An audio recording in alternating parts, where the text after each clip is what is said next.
Adolescence l'alphabet des lettres Adolescence par Claude Anet à Paris. À la Cité des livres Copyright by Claude Anet, 1925. J'ai été un adolescent précoce et timide. À l'heure où je goûtais les Géorgiques et où Virgile, avant Lucrèce, donnait une forme antique aux émotions confuses qu'éveillait en moi le spectacle de la nature, je sentis les premières fièvres d'un sang tumultueux.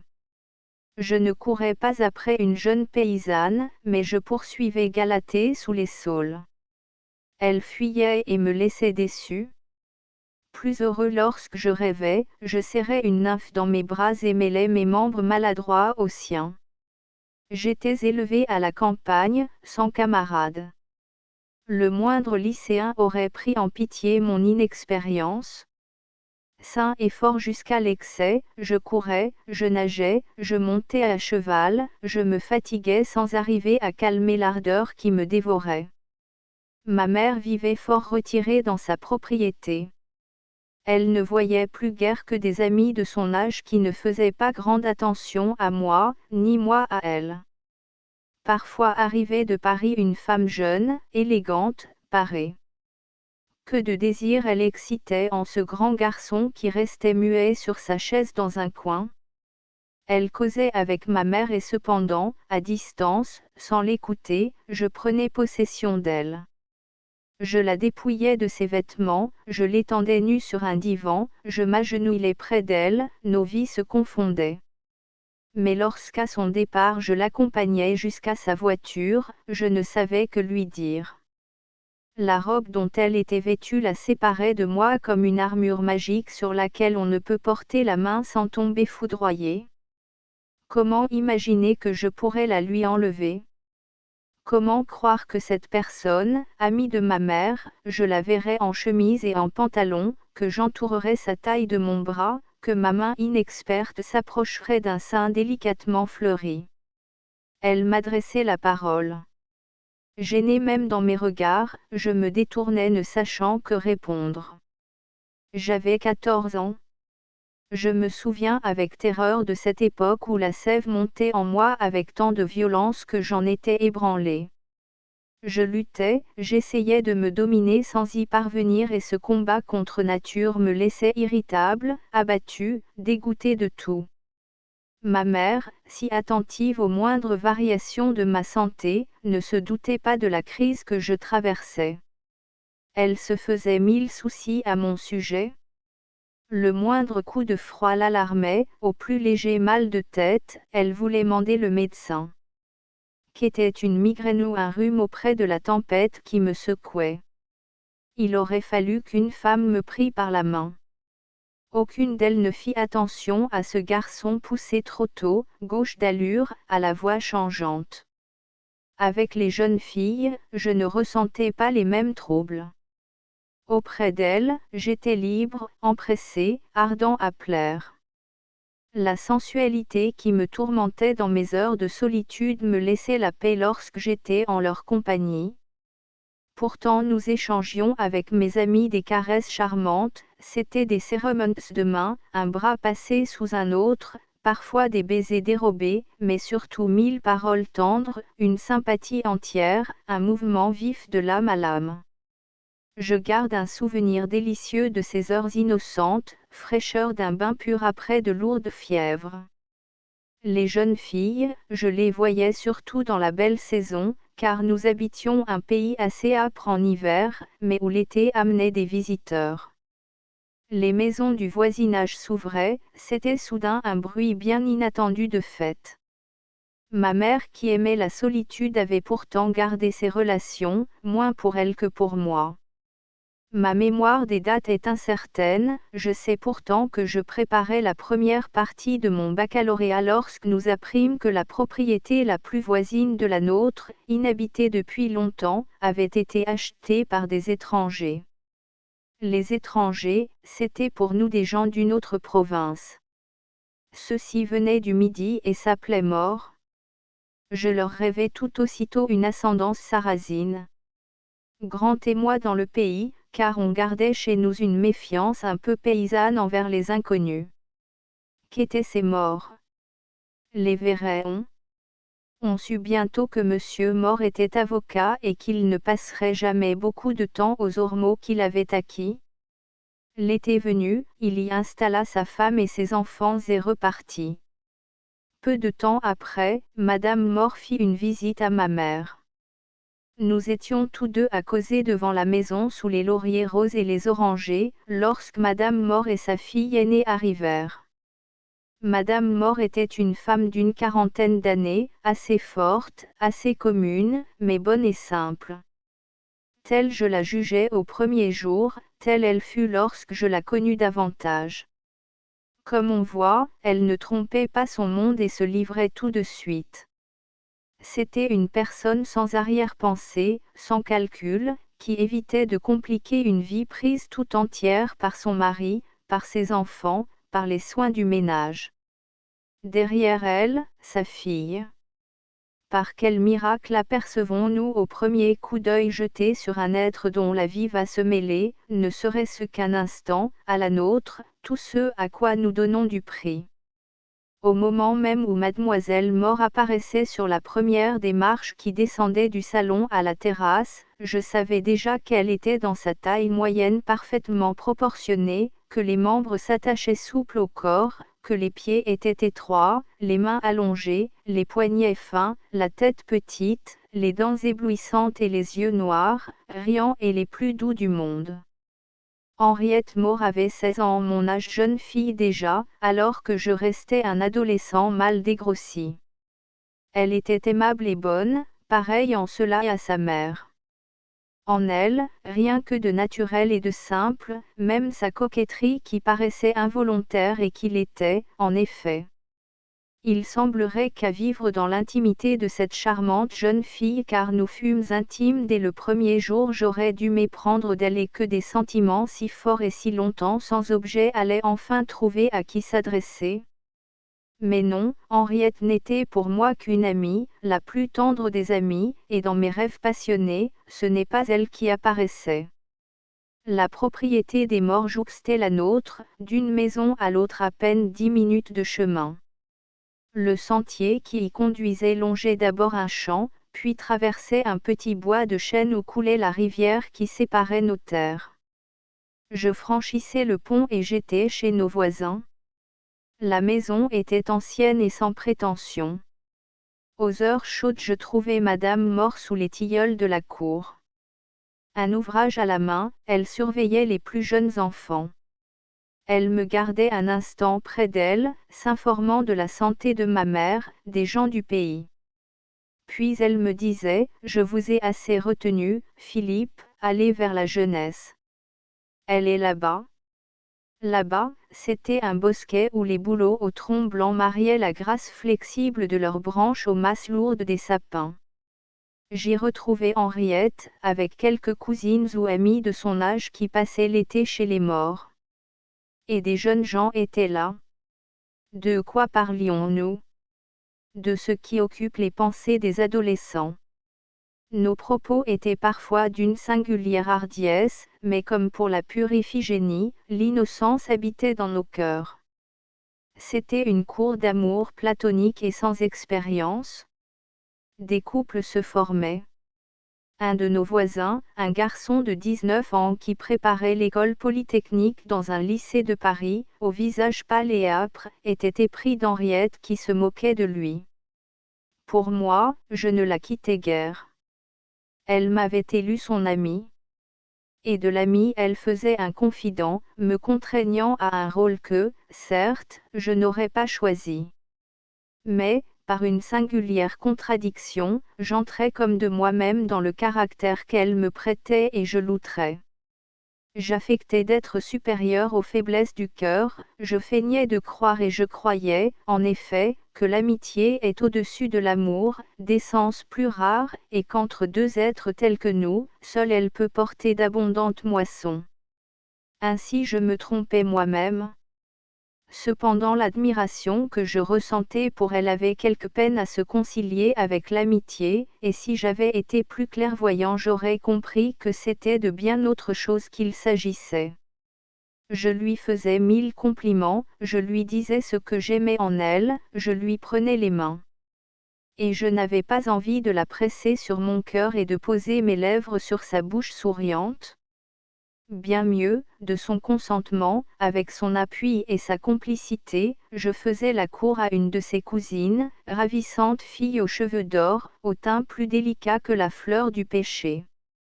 Gertrude était timide et rêveuse, Henriette vive et décidée. Lorsque nous étions tous trois ensemble, Henriette parlait pour nous deux, elle taquinait vivement sa cousine à mon sujet, la menaçant de me dire ce que Gertrude n'osait m'avouer elle-même.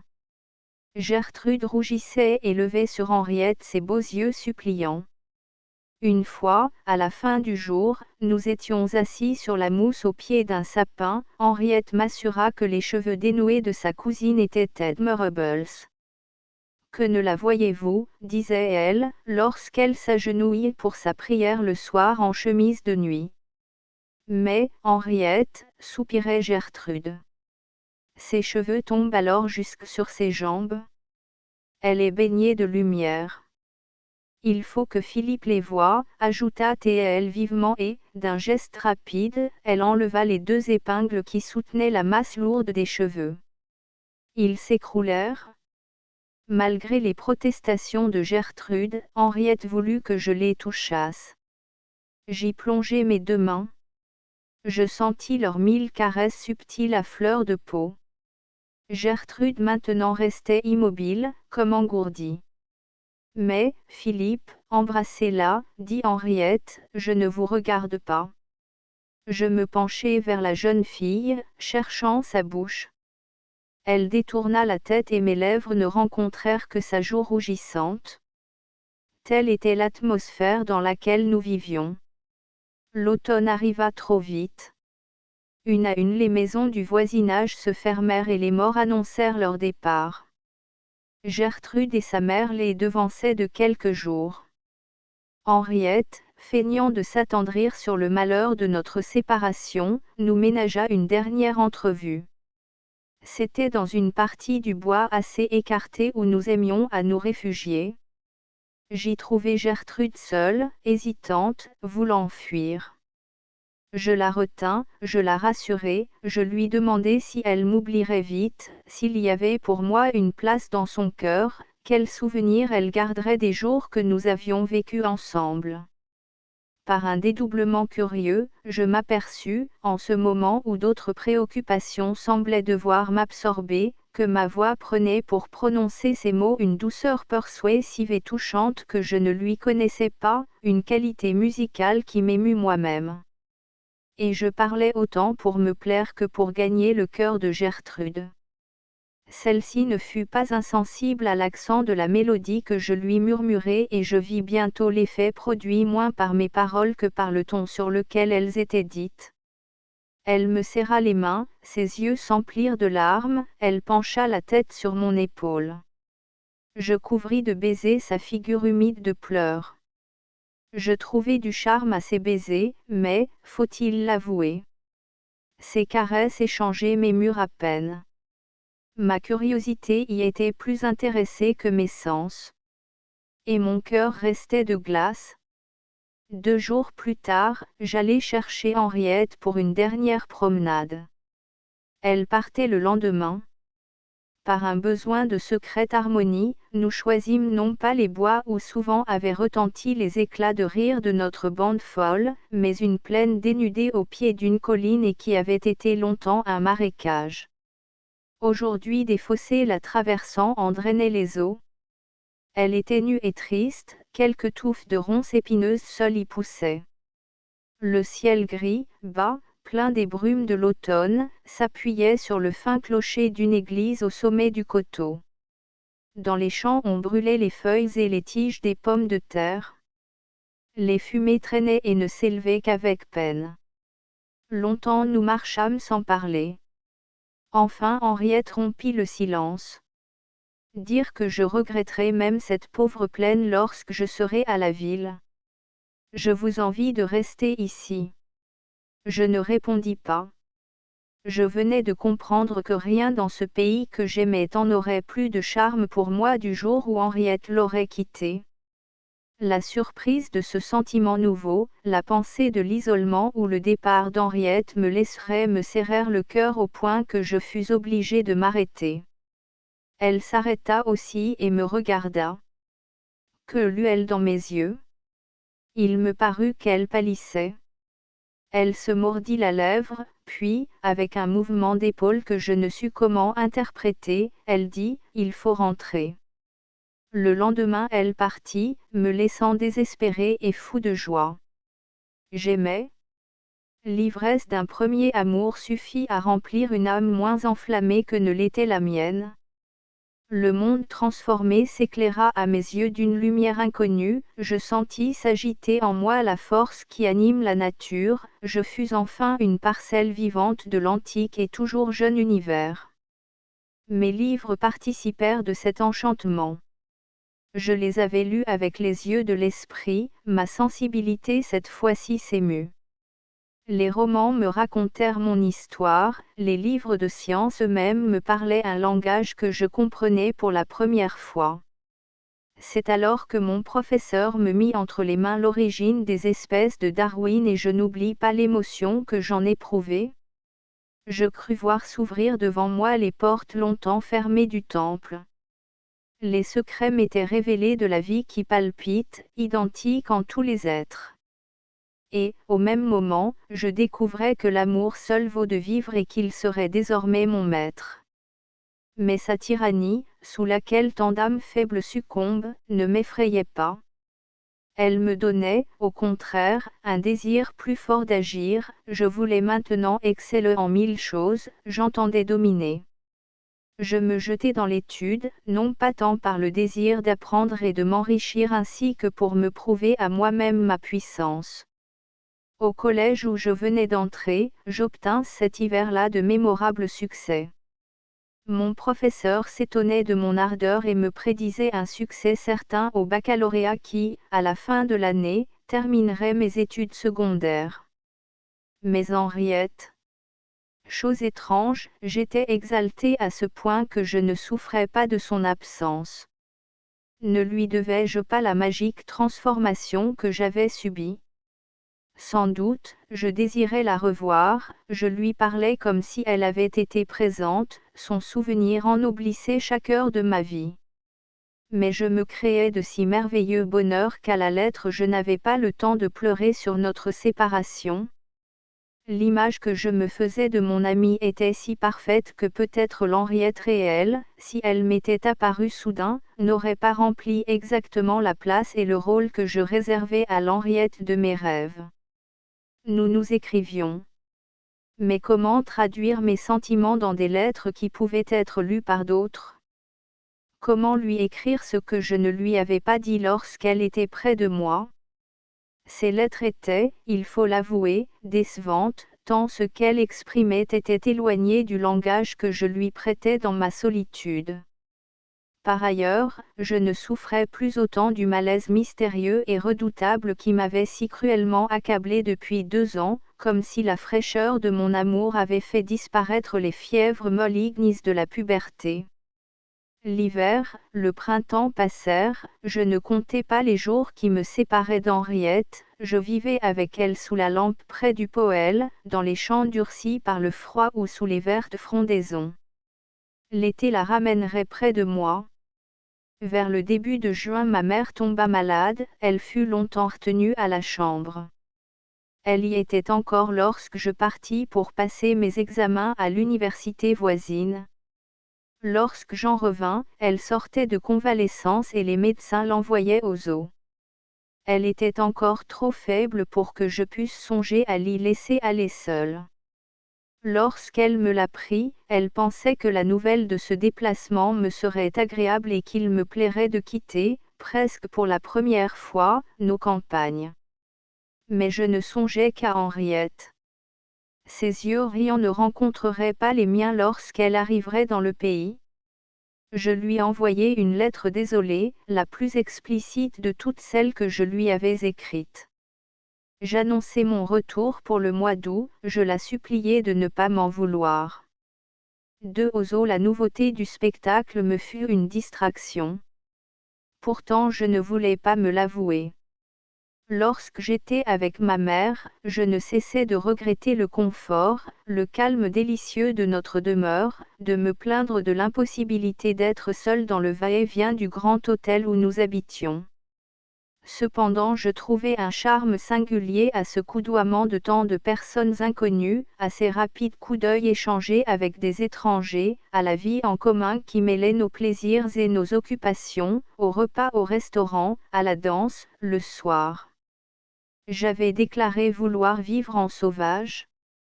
Je n'étais pas à X, depuis 48 heures que je jouais au lawn tennis, que j'étais de toutes les parties, que je dansais chaque nuit. Je faisais tout avec fièvre comme si j'eusse voulu m'étourdir et oublier. Quoi ? Je remarquai dès le premier jour une jeune femme qui mangeait à une table voisine de la nôtre. Ses yeux étaient sombres et elle semblait désireuse d'en voiler l'éclat en tenant ses paupières à moitié baissées. Elle me parut avoir une trentaine d'années. Ma mère lui en donnait plus généreusement 40. Dans son visage pâle d'un ovale allongé, ses lèvres plus rouges que celles des femmes que nous avions l'habitude de voir attiraient mes regards. J'eus la curiosité de chercher à connaître son nom. Elle s'appelait la comtesse de Francheray. J'avais lu ce nom dans les journaux mondains de Paris. À X, Madame de Francheray ne faisait partie d'aucune des coteries où se groupaient les baigneurs. Ses manières, sa distinction, la solitude où elle vivait, le prestige aussi de la classe sociale à laquelle elle appartenait, voilà des motifs d'intérêt pour un jeune provincial jamais sorti de chez lui. Je me mis donc à l'observer, peut-être avec un peu trop d'insistance. Voulut-elle me faire sentir que je manquais aux convenances ? 2 ou 3 fois, elle fixa sur moi un regard qui semblait me pénétrer. L'après-midi, elle venait près du court de tennis où je jouais. Les spectateurs étaient nombreux qui suivaient nos parties. Elle se tenait à l'écart. Pourtant il était rare, lorsque je levais les yeux sur elle, que je ne surprisse pas les siens dirigés vers moi. Quelques jours passèrent ainsi. J'aurais voulu me rapprocher d'elle, lui parler, mais je ne savais comment m'y prendre. Le hasard vint à mon secours. Une fin d'après-midi, comme je descendais du tennis pour aller à la douche, je dépassai Madame de Francheray. Une écharpe avec laquelle elle jouait glissa sur le chemin. Je la ramassai et la lui tendis. Elle me remercia, et simplement, comme si nous nous connaissions depuis longtemps, nous continuâmes à causer. La nouveauté de la situation eût pu m'embarrasser. Comme je ne pensais pas à moi et au personnage que j'avais à jouer, mais à elle, je fus simple et ne ressentis aucun embarras. Sa voix avait une certaine gravité qui me plut. Les jours suivants nous nous rencontrâmes encore. Elle paraissait écouter sans ennui ce que je racontais de moi-même et de notre vie provinciale, de mes plans incertains et magnifiques d'avenir. Elle parlait peu, mais ses paroles, lorsqu'on y réfléchissait, prenaient un sens plus profond que celui qu'elle présentait tout d'abord.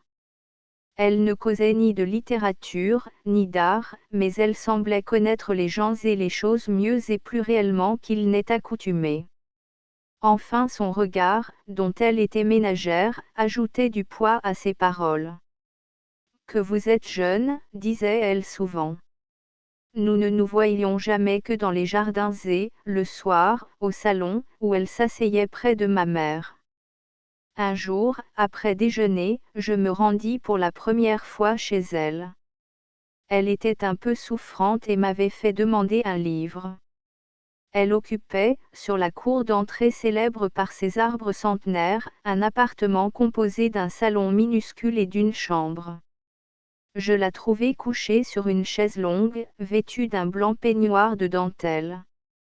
Les ormeaux jetaient leur ombre entre les persiennes à moitié closes, on entendait le bruit confus des conversations des baigneurs à quelques pieds au-dessous de nous. Asseyez-vous là, me dit-elle, montrant un fauteuil à côté d'elle. Une fois assis, moi qui étais à l'ordinaire si bavard, je ne trouvais rien à dire. Je n'avais aucune idée, aucune volonté. Le silence ne me pesait pas. Un parfum de je ne sais quoi flottait dans l'air. Je regardais Madame de Francheray.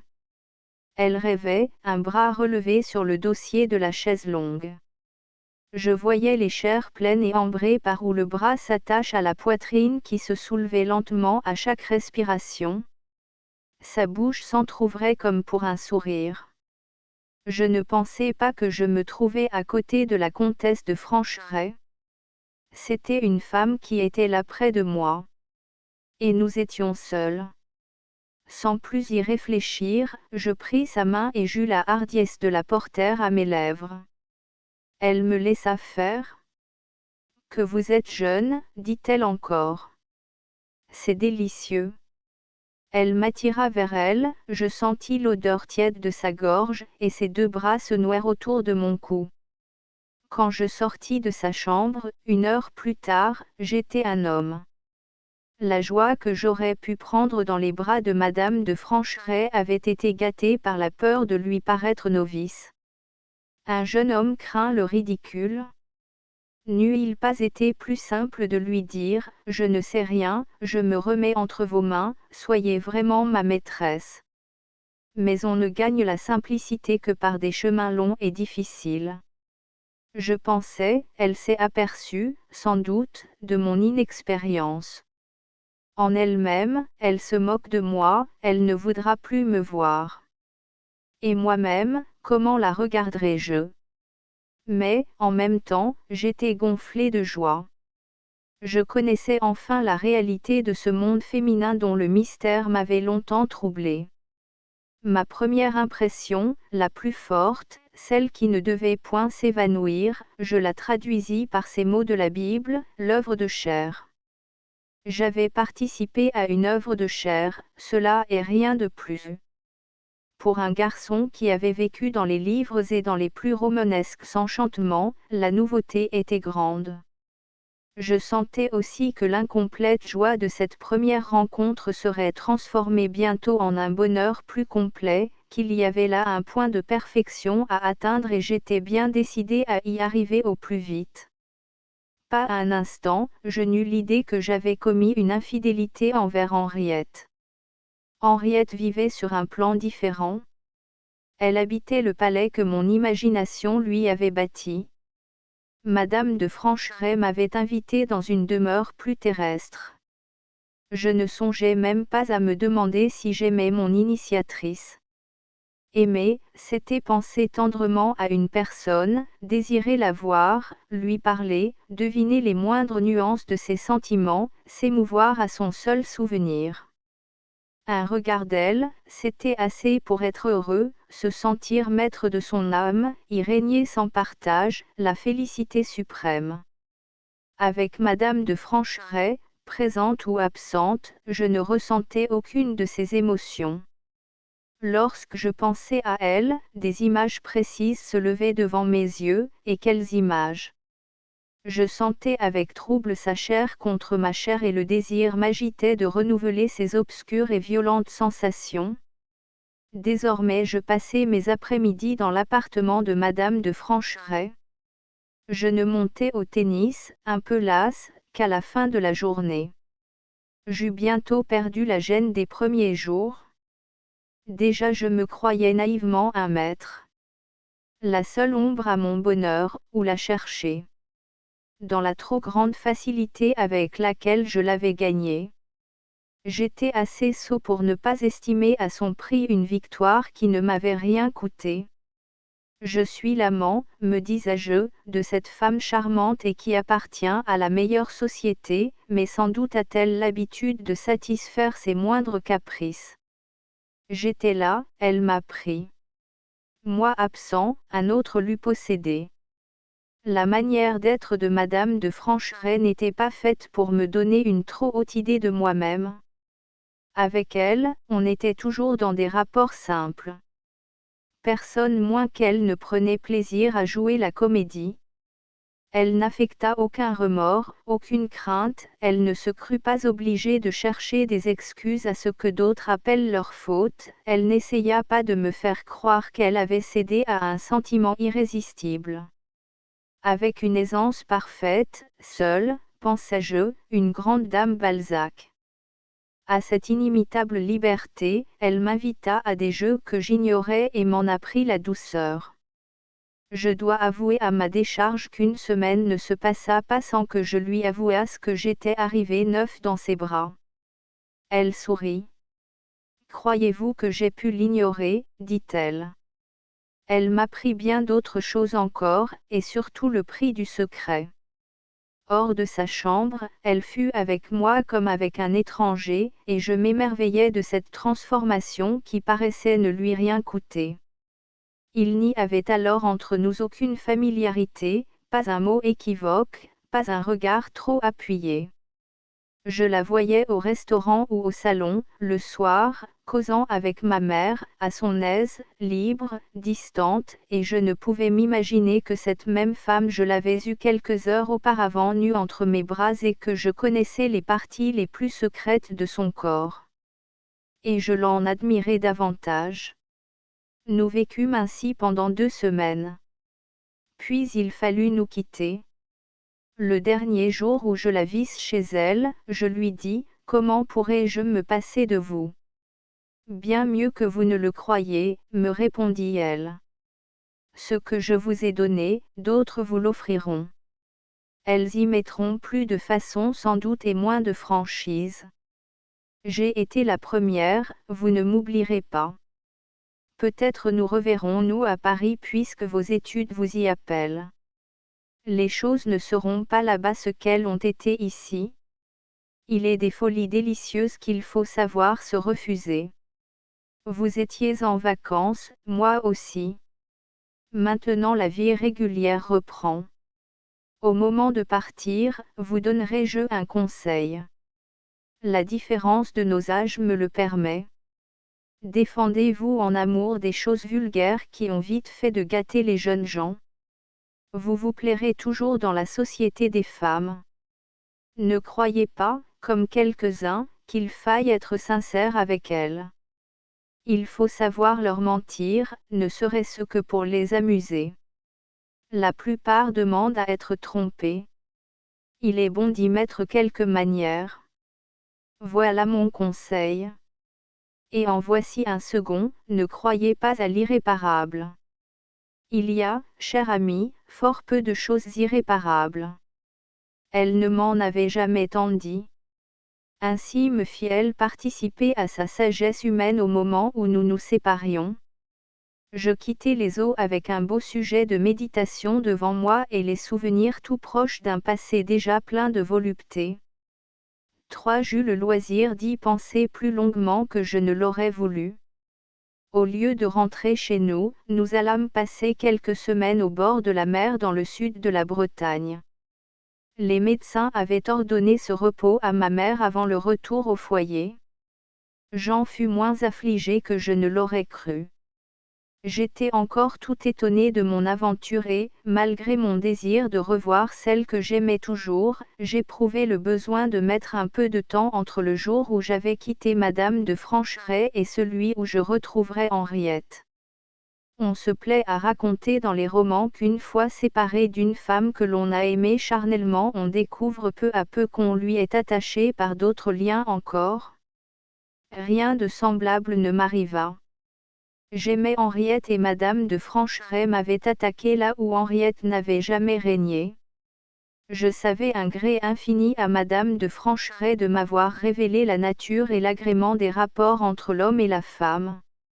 Je n'oubliais pas les heures passées près d'elle, mais, par un phénomène bizarre, elle m'incitait à penser à Henriette et à voir celle-ci sous un jour nouveau.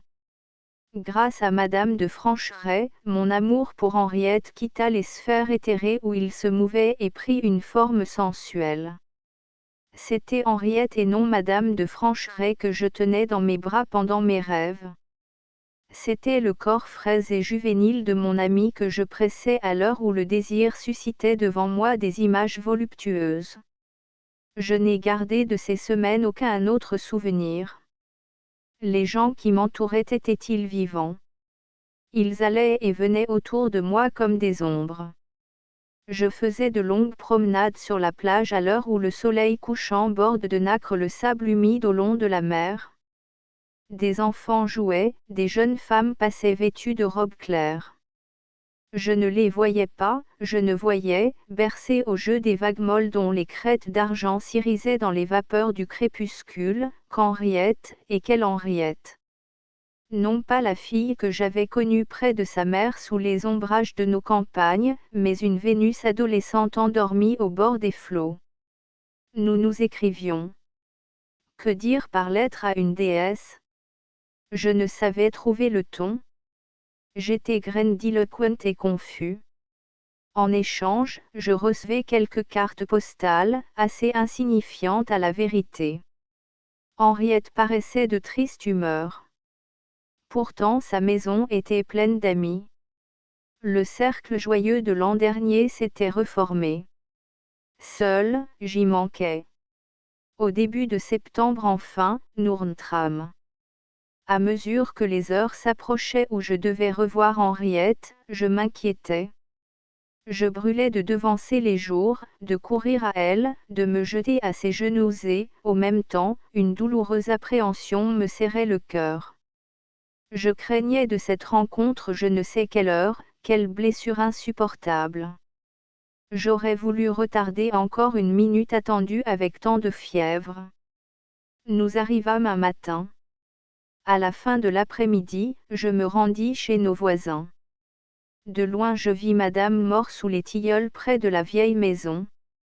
Rien n'avait changé depuis un an. Henriette devait être à quelques pas de là. L'émotion de la sentir si près de moi me fit chanceler. Je m'arrêtai un instant, j'étais essoufflé moins par la rapidité de ma course que par la violence des sentiments qui se heurtaient en moi. Je compris pour la première fois et d'un seul coup ainsi un éclair illumine dans la nuit les prés et les bois, et les montre aux voyageurs égarés que le roman magnifique que j'avais vécu depuis l'automne passé s'était déroulé dans mon imagination, que je l'avais créé à moi seul, qu'Henriette en ignorait encore le premier mot. Un instant, je pensais à retourner sur mes pas, à différer une entrevue si hasardeuse.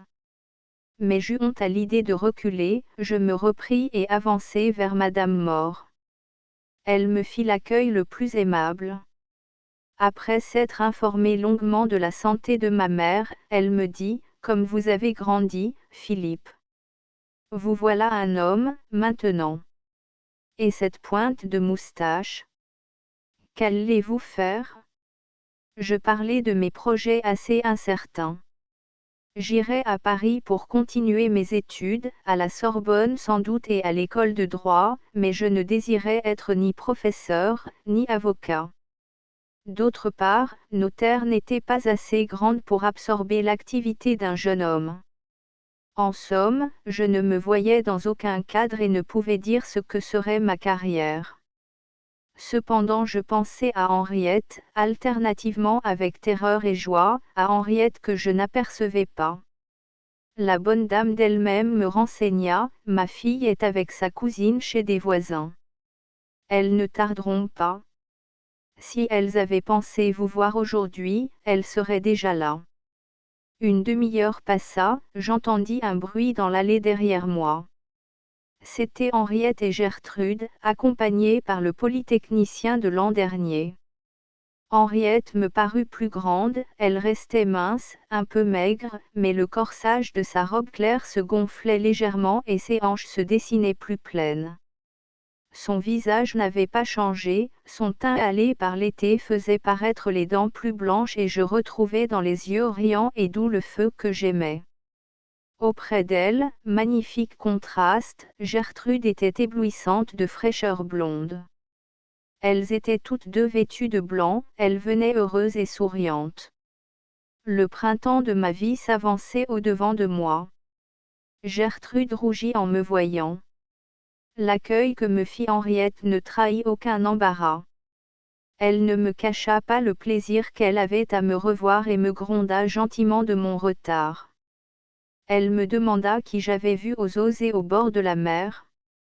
Rien de plus amical et de plus naturel que cette conversation, mais elle était si éloignée de celle que j'avais tenue avec la même Henriette dans mes promenades solitaires que j'en restais glacée. Je m'efforçais de découvrir dans ses propos un mot à double entente à moi seule destiné. Je ne le trouvais pas. Pourtant il me parut qu'à 2 ou 3 reprises son regard s'attachait à moi comme si elle y trouvait quelque chose de nouveau. Sur elle-même elle ne dit rien. Charleville, le polytechnicien, se chargea de faire valoir les amusements de la saison. Rappelant des incidents que j'ignorais, il fit rire les filles en les évoquant et s'arrangea de façon que je me sentisse un étranger parmi eux. Cela me déplut. Lorsque je pris congé, Henriette et Gertrude décidèrent de m'accompagner. Mais Charleville ne les laissa pas seuls et, quand nous nous séparâmes à la lisière du petit bois de chêne, je n'avais pu échanger un mot avec Henriette sans témoin. Je ne fus pas plus heureux les jours suivants. Je vis Henriette, mais toujours entourée de sa cousine, de Charleville, d'allants et de venants. Elle était le centre d'un cercle, tout se rapportait à elle. Charleville ne la quittait pas plus que son ombre. Je ne fus pas longtemps avant de comprendre qu'il montait la garde auprès d'elle et qu'il ferait l'impossible pour m'empêcher de la joindre. Gertrude, sans dessein, j'imagine, le secondait. Elle semblait ne vivre que par Henriette, toujours à ses côtés, la main dans la main, le bras passé autour de la taille. Si elle était séparée de sa cousine, ses yeux restaient attachés sur Henriette. Vis-à-vis de moi, elle gardait une certaine réserve, elle s'effarouchait pour un rien et lorsqu'en plaisantant je voulus reprendre le thème de l'an passé, elle eut un mouvement de retraite. Malgré Charleville, malgré Gertrude, je pensais arriver tout de même à Henriette, mais, à ma grande surprise, je fus amenée à constater que c'était chez Henriette elle-même que je trouverais l'obstacle le plus difficile. Elle évitait tout aparté, elle apportait une attention toujours égale à ne pas se laisser isoler, et si, profitant d'un incident heureux, je réussissais à écarter ces deux gardiens, elle m'empêchait avec une incroyable habileté de choisir le thème de la conversation et, d'un mot, la ramenait à des banalités. Après une semaine ou deux de tentatives infructueuses, j'étais exaspérée. Tour à tour, j'imaginais ou qu'Henriette avait deviné que j'avais fait mon école d'homme et m'en voulait, qu'elle soupçonnait un danger à se lier avec moi et qu'instinctivement elle me fuyait, ou plus simplement, que je lui étais devenu indifférent. Suivant que j'adoptais l'un ou l'autre de ses partis, je décidais ou de m'imposer à elle ou de la fuir.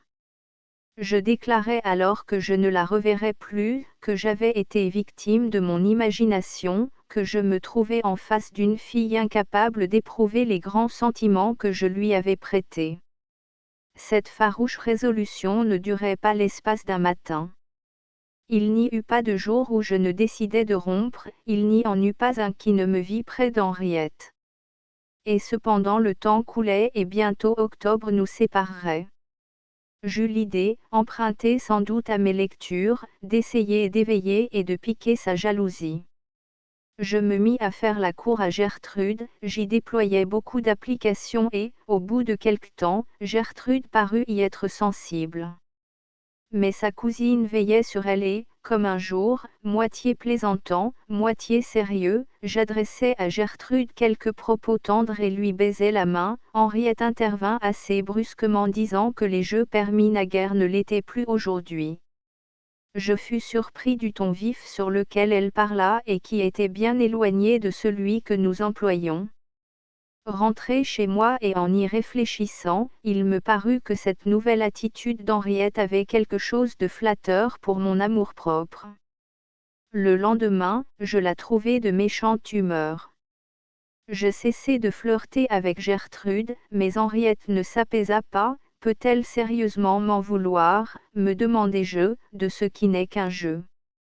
Mais elle ne me laissa pas lui poser la question.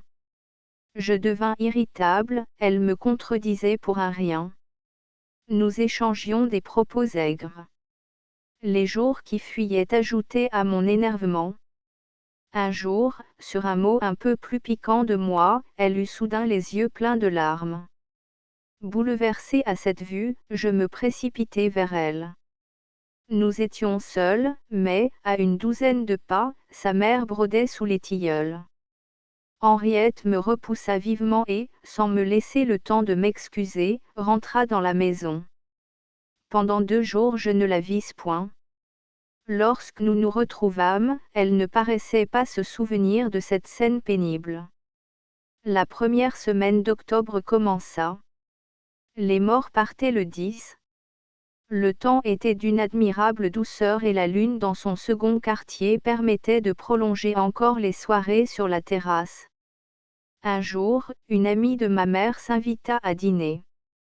Ma mère envoya un mot à Madame More, pour lui demander de venir avec sa fille et sa nièce. Le soir, je fus surpris de voir arriver Madame More et Henriette seules. Gertrude un peu souffrante s'était couchée. Enfin, pensai-je, j'aurai l'explication attendue depuis si longtemps. Mais après dîner Henriette refusa de quitter le salon pour s'asseoir avec moi sur la terrasse. À la demande de ma mère elle fit de la musique, puis resta près des dames et je fus obligé de me mettre dans le cercle. J'étouffais de fureur. En moi-même j'avais déjà rompu avec Henriette, je ne reverrais de ma vie cette fille insensible. Qu'elle parte le plus tôt possible. Cependant, je m'absorbais dans un silence farouche. Vers 10 heures, nos visiteurs se levèrent. L'ami de ma mère offrit à Madame More et à sa fille de les ramener dans son coupé. Madame More, fatiguée, accepta.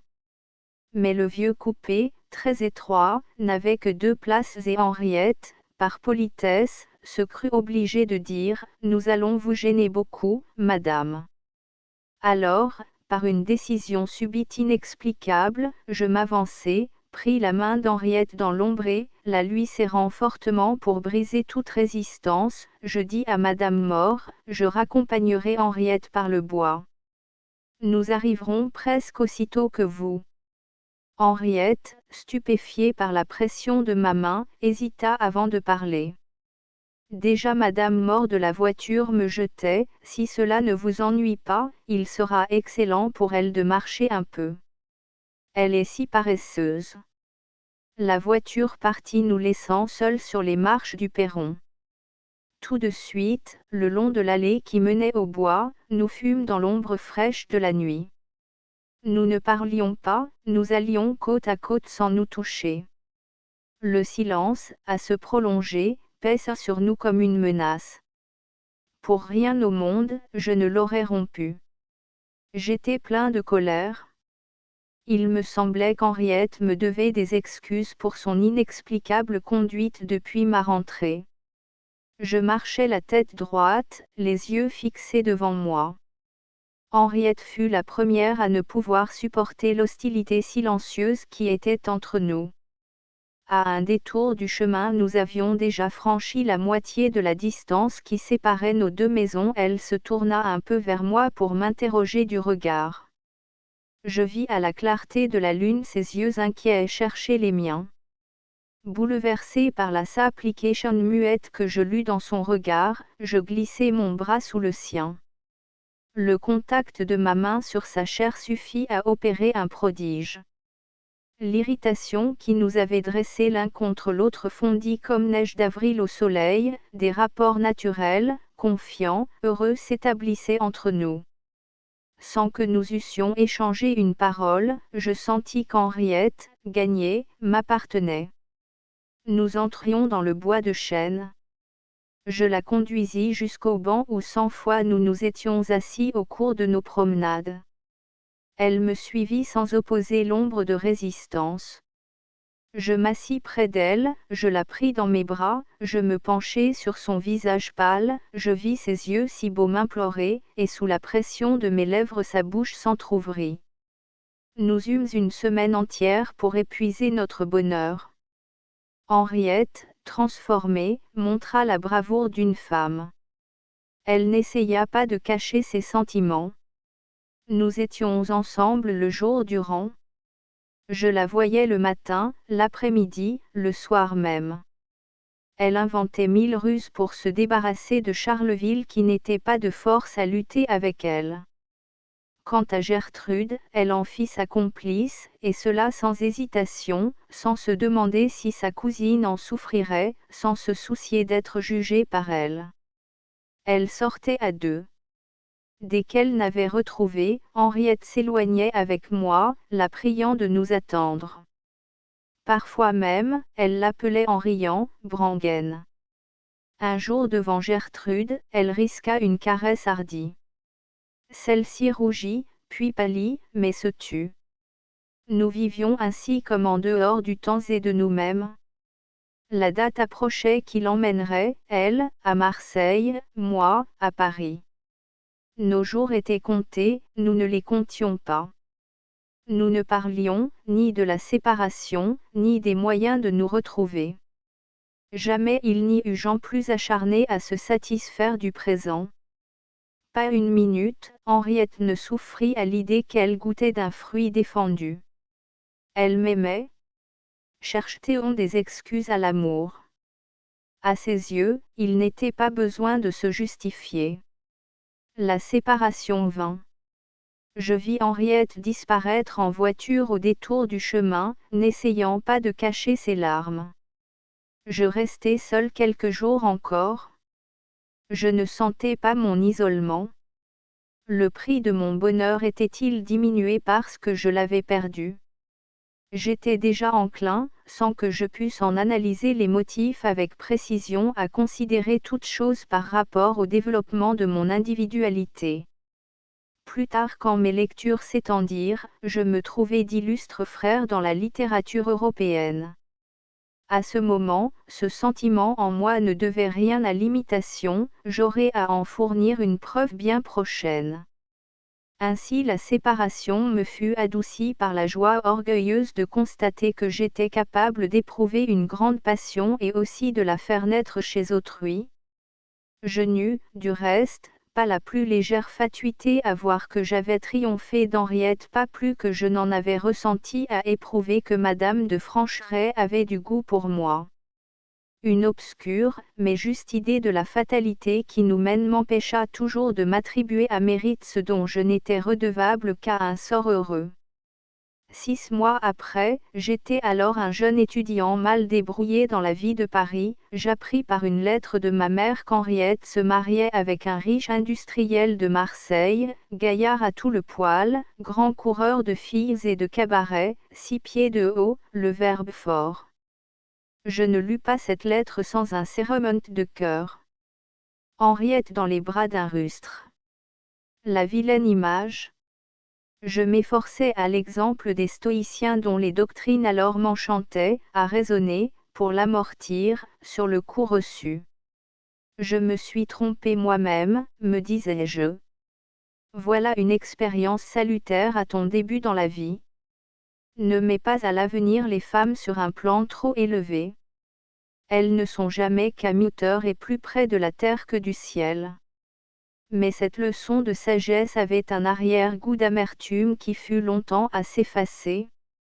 Ce livre a de l'alphabet des lettres achevé d'imprimer pour la Cité des Livres, le 15 octobre 1925, par Ducrot et Collat, maître imprimeur à Paris, a été tiré à 440 exemplaires, 5 sur papier vélin à la cuve héliotrope des papeteries du Marais, numéroté de 1 à 5, 10 exemplaires sur Japon ancien à la forme, numéroté de 6 à 15, 25 exemplaires sur Japon impérial, numéroté de 16 à 40, 50 exemplaires sur Verger de Hollande, numéroté de 41 à 90, et 350 exemplaires sur Verger à la forme d'Arche, numéroté de 91 à 440. Il a été tiré en outre, 25 exemplaires sur Madagascar réservés à Monsieur Édouard Champion, marqués alphabétiquement de A à Z, et 30 exemplaires hors commerce sur papier divers, numérotés de I à XXX. Asterisk asterisk asterisk End of the Project Gutenberg ebook Adolescence asterisk asterisk asterisk Updated editions will replace the previous one. The all editions will be renamed.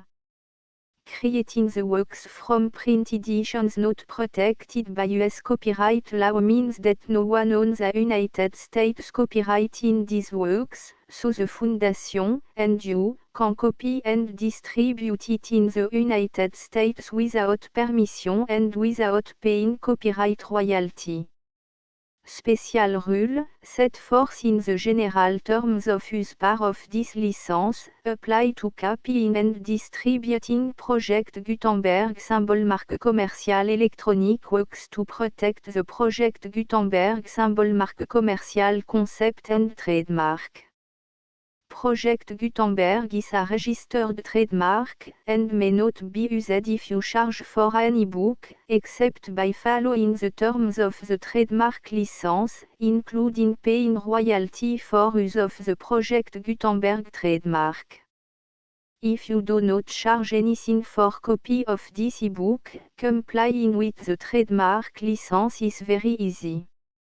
You may use this ebook for nearly any purpose such as creation of derivative works, report, performance and research. Project Gutenberg ebooks may be modified and printed and given away. You may do practically anything in the United States with ebooks not protected by US copyright law. Redistribution is subject to the trademark license, especially commercial redistribution.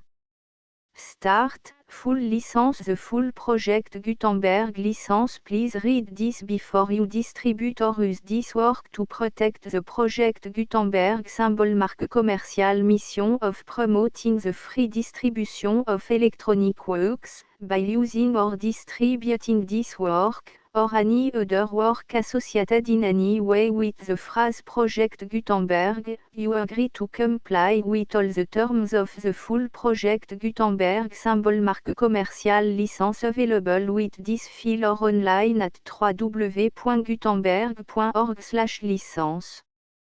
Section 1. General Terms of Use and Redistributing Project Gutenberg symbol marque commerciale electronic works. 1.a By reading or using any part of this Project Gutenberg symbol marque commerciale electronic work, you indicate that you have read, understand, agree to and accept all the terms of this license and intellectual property, trademark/copyright, agreement. If you do not agree to abide by all the terms of this agreement, you must cease using and return or destroy all copy of Project Gutenberg symbol marque commerciale electronic works in your possession. If you paid a fee for obtaining a copy of or access to a Project Gutenberg symbol marque commerciale electronic work and you do not agree to be bound by the terms of this agreement, you may obtain a refund from the person or entity to whom you paid the fee as set forth in paragraph 1.e.8. 1.b Project Gutenberg is a registered trademark. It may only be used on or associated in any way with an electronic work by people who agree to be bound by the terms of this agreement. There are a few things that you can do with most Project Gutenberg symbol marque commerciale electronic works even without complying with the full terms of this agreement. See paragraph 1.c below. There are a lot of things you can do with Project Gutenberg symbol marque commerciale electronic works if you follow the terms of this agreement and help preserve free future access to Project Gutenberg symbol marque commerciale electronic works. See paragraph 1.e below. 1.c. The Project Gutenberg Literary Archive Foundation, the Foundation or PGLAF, owns a compilation copyright in the collection of Project Gutenberg symbol marque commerciale electronic works. Nearly all the individual works in the collection are in the public domain in the United States. If an individual work is unprotected by copyright law in the United States and you are located in the United States, we do not claim a right to prevent you from copying, distributing, performing, displaying or creating derivative works based on the work alone as all references to Project Gutenberg are removed.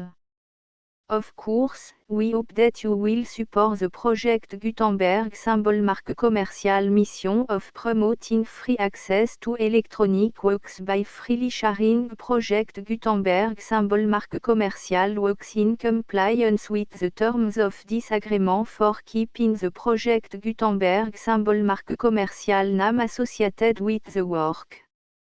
You can easily comply with the terms of this agreement by keeping this work in the same format with its attached full Project Gutenberg symbol marque commercial license when you share it without charge with others. 1.d. The copyright laws of the place where you are located also govern what you can do with this work. Copyright laws in most countries are in a constant state of change. If you are outside the United States, check the laws of your country in addition to the terms of this agreement before downloading, copying, displaying, performing, distributing or creating derivative works based on this work or any other Project Gutenberg symbol marque commercial work. The Foundation makes no representations concerning the copyright status of any work in any country other than the United States. 1.e Unless you have removed all references to Project Gutenberg. 1.e.1 The following sentence, with active links to, or other immediate access to, the full Project Gutenberg symbol marque commercial license must appear prominently whenever any copy of a Project Gutenberg symbol marque commercial work, any work on which the phrase Project Gutenberg appears, or with which the phrase Project Gutenberg is associated, is accessed, displayed, performed, viewed, copied or distributed. This ebook is for the use of anyone anywhere in the United States and most other parts of the world at no cost and with almost no restriction whatsoever. You may copy it, give it away or reuse it under the terms of the Project Gutenberg license included with this ebook or online at www.gutenberg.org. If you are not located in the United States, you will have to check the laws of the country where you are located before using this ebook. 1.e.2 If an individual Project Gutenberg symbol marque commercial electronic work is derived from texts not protected by US copyright law, does not contain a notice indicating that it is posted with permission of the copyright holder, the work can be copied and distributed to anyone in the United States without paying any fees or charge.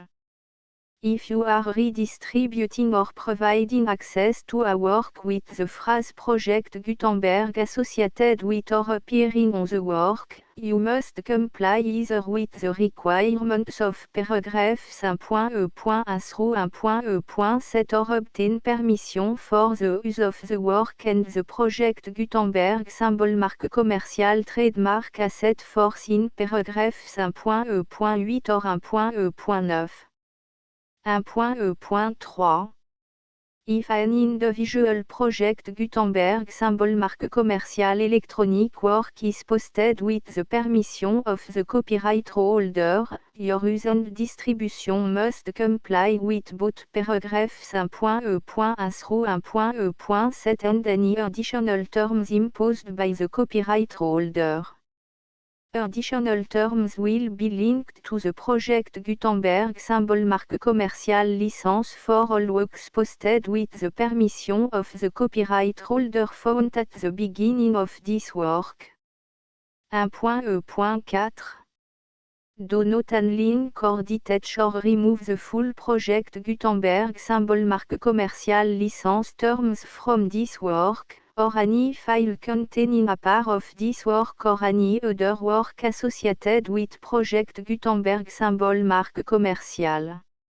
1.E.5 Do not copy, display, perform, distribute or redistribute this electronic work, or any part of this electronic work, without permanently displaying the sentence set forth in paragraph 1.E.1 with active links or immediate access to the full terms of the Project Gutenberg symbol marque commerciale licence.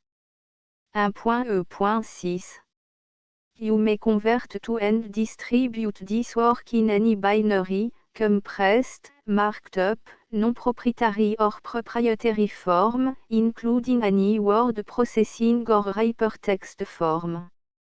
However, if you provide access to or distribute copy of a Project Gutenberg symbol marque commerciale work in a format other than plain vanilla ASCII or other format used in the official version posted on the official Project Gutenberg symbol marque commerciale website, www.gutenberg.org, you must, at no additional cost, fee or expense to the user, provide a copy, a means of exporting a copy, or a means of obtaining a copy upon request, of the work in its original plain vanilla ASCII or other form. Any alternate format must include the full Project Gutenberg symbol marque commerciale licence as specified in paragraph 1.E.1. 1.E.7 Do not charge a fee for access to, viewing, displaying, performing, copying or distributing any Project Gutenberg symbol marque commerciale works unless you comply with paragraph 1.E.8 or 1.E.9. 1.E.8 You may charge a reasonable fee for copy of or providing access to or distributing Project Gutenberg symbol marque commerciale electronic works provided that you pay a royalty fee of 20% of the gross profit you derive from the use of Project Gutenberg symbol marque commerciale works calculated using the method you already use to calculate your applicable tax. The fee is owed to the owner of the Project Gutenberg symbol marque commerciale trademark, BU et HAS agreed to donate royalty under this paragraph to the Project Gutenberg Literary Archive Foundation. Royalty payment must be paid within 60 days following each date on which you prepare, or are legally required to prepare, your periodic tax returns. Royalty payment should be clearly marked as sent to the Project Gutenberg Literary Archive Foundation at the address specified in section 4, Information about donation to the Project Gutenberg Literary Archive Foundation. You provide a full refund of any money paid by a user who notifies you in writing, or by email, within 30 days of receipt that // does not agree to the terms of the full Project Gutenberg symbol marque commerciale licence. You must require such a user to return or destroy all copy of the works possessed in a physical medium and discontinue all use of and all access to other copy of Project Gutenberg symbol marque commerciale works. You provide, in accordance with paragraph 1.f.3, a full refund of any money paid for a work or a replacement copy, if a defect in the electronic work is discovered and reported to you within 90 days of receipt of the work. You comply with all other terms of this agreement for free distribution of Project Gutenberg symbol marque commerciale works. 1.E.9 If you wish to charge a fee or distribute a Project Gutenberg symbol marque commerciale electronic work or group of works on different terms than are set forth in this agreement, you must obtain permission in writing from the Project Gutenberg Literary Archive Foundation, the manager of the Project Gutenberg symbol marque commerciale trademark.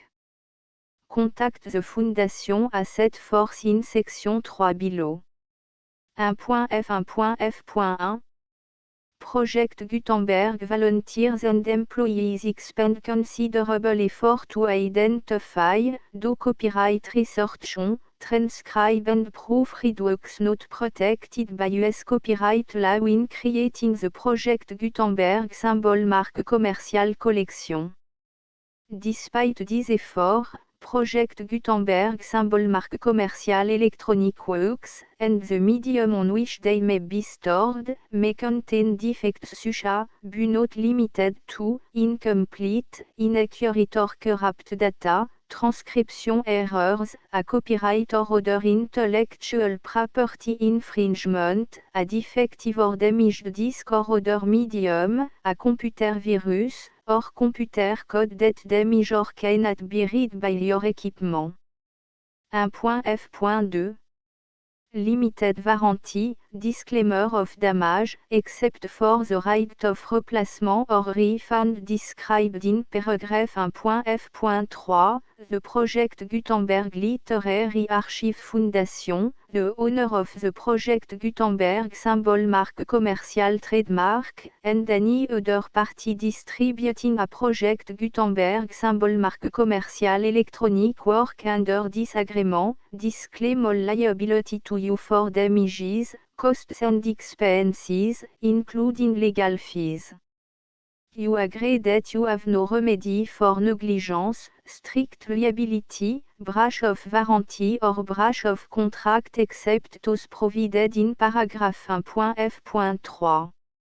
You agree that the Foundation, the trademark owner, and any distributor under this agreement will not be liable to you for actual, direct, indirect, consequential, punitive or incidental damages even if you give notice of the possibility of such damage. 1.f.3 Limited right of replacement or refund, if you discover a defect in this electronic work within 90 days of receiving it, you can receive a refund of the money, if any, you paid for it by sending a written explanation to the person you received the work from. If you received the work on a physical medium, you must return the medium with your written explanation. The person or entity that provided you with the defective work may elect to provide a replacement copy in lieu of a refund. If you received the work electronically, the person or entity providing it to you may choose to give you a second opportunity to receive the work electronically in lieu of a refund. If the second copy is also defective, you may demand a refund in writing without further opportunities to fix the problem. 1.f.4 Except for the limited right of replacement or refund set forth in paragraph 1.f.3, this work is provided to you as, with no other warranties of any kind, express or implied, including but not limited to warranties of merchantability or fitness for any purpose. 1.f.5 Some states do not allow disclaimers of certain implied warranties or the exclusion or limitation of certain type of damages. If any disclaimer or limitation set forth in this agreement violates the law of the state applicable to this agreement, the agreement shall be interpreted to make the maximum disclaimer or limitation permitted by the applicable state law. The invalidity or unenforceability of any provision of this agreement shall not void the remaining provision.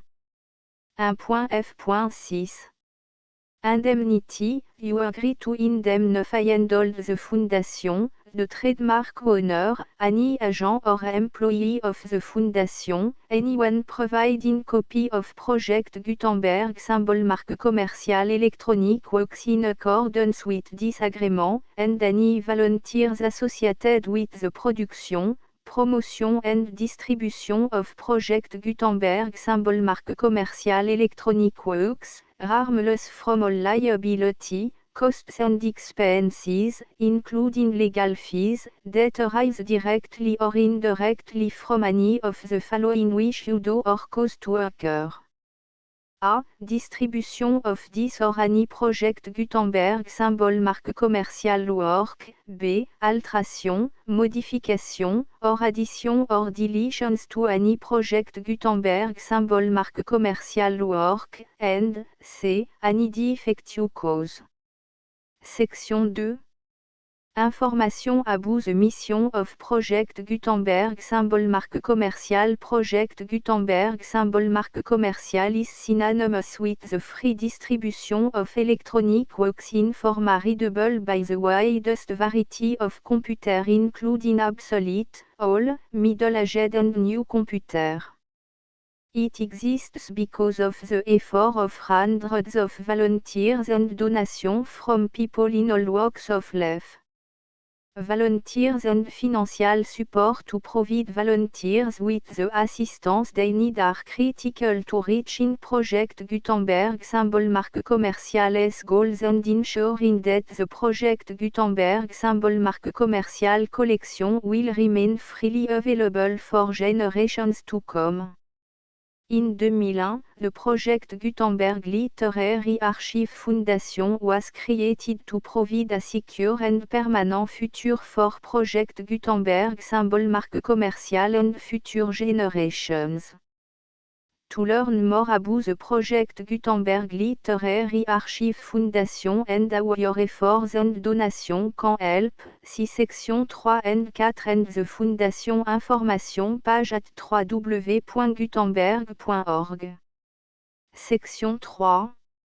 Information about the Project Gutenberg Literary Archive Foundation. The Project Gutenberg Literary Archive Foundation is a non-profit 501, c3, educational corporation organized under the laws of the state of Mississippi and granted tax-exempt status by the Internal Revenue Service.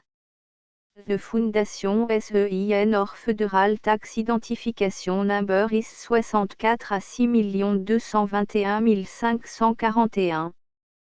Contribution to the Project Gutenberg Literary Archive Foundation are tax deductible to the full extent permitted by U.S. federal laws and your state's laws. The Foundation's business office is located at 809 North 1500 West, Salt Lake City, U84 116, 801 596 à 1887.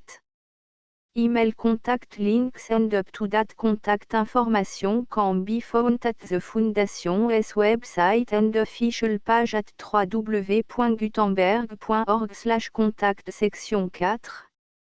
Information about donation to the Project Gutenberg Literary Archive Foundation. Project Gutenberg symbol marque commerciale depends upon and cannot survive without widespread public support and donation to carry out its mission of increasing the number of public domain and licensed works that can be freely distributed in machine-readable form accessible by the widest array of equipment including outdated equipment.